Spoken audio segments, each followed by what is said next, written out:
So on pages 30 through 31, it's talking about Felicia Robinson and how she should handle some ethical responsibility that's coming to her from her campaign for the school board. And her opponent has come into some charges, maybe some indictments and things like that. And she's questioning herself whether she should bring it out into the open and let people know, or if she should, just run her campaign, keep it clean and things like that.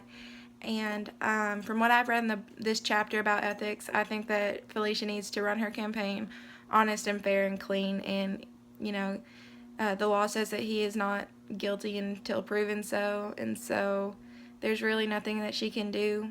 But if she runs an honest, clean campaign, then the voters will have to see that. And if they don't, well, that's their fault. But I don't think she should stoop to the level of her opponent by,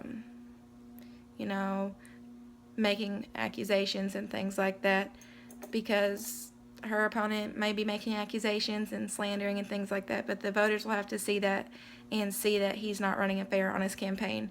And maybe they'll see that Felicia is and decide that that's what they want for their school board and that's what they want for their community. But as soon as she drops to that level of it's not politics anymore, it's just basically an insult match back and forth between the other. It's not about the kids, it's not about the school board anymore. It becomes about her and her opponent.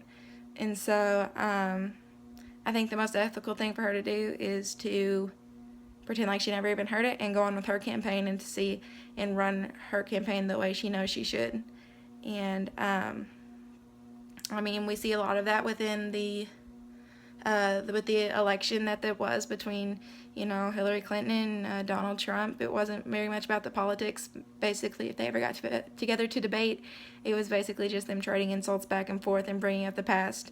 And so undecided voters didn't understand what they stood for, why they stood for it, or their policies or anything like that, because before any politics could be discussed, it was, oh, she did this, he said that. And it wasn't about America, it wasn't about politics, it was about who could outsmart the other one, who could make the other one look worse. So, and that's not really what it should be about. It should be about who can make America better, who can help us, and who will be the best fit.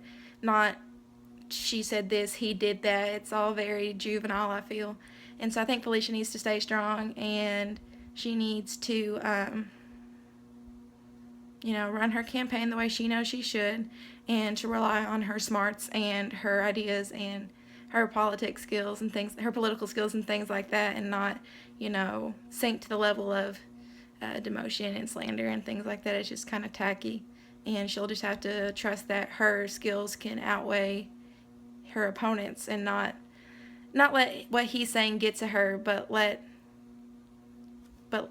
herself let people know that she's the perfect person for the job, and that she needs to get there. She needs to get into the office on her own merit and her own hard work, not just because she, told people that her opponent was being indicted. And it's just a very tricky situation, and one makes you think, especially if you don't think the results are going to be in your favor. You kind of want to go low and things like that, but it's kind of tacky, and I think she would lose more voters for stooping to his level than just letting it go and running her campaign the way she knows she should.